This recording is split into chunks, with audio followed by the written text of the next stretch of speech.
ตลาดเมืองใหม่แขวงผงสาลีอันล้ำไปเชื่อเนอเป็นเรียวัดนี่มันนานก็จังหวะอันเฮาชื่อต้องว่าเพิ่นก็ขนาดต้องเกณฑ์ ที่มาหน้าที่อ่าน มันเชิญหน้าใครเด้เพิ่นมาต้องหน้ามาคง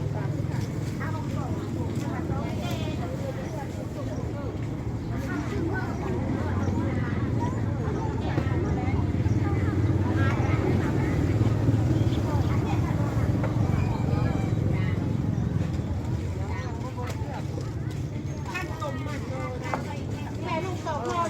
เขาโลงามมันยังเริ่มหลายทีเดี๋ยวนี้มันอยู่กว่าเดโมไม่สารพูดเยอะเสื่อมเลยนะมันคิดนะ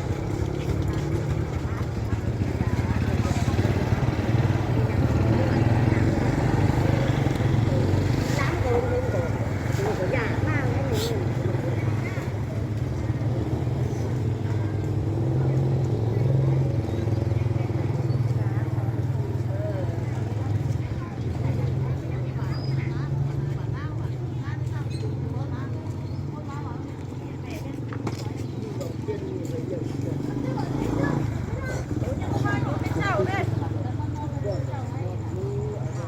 นี่ไปบ่นึงไปบ่นึง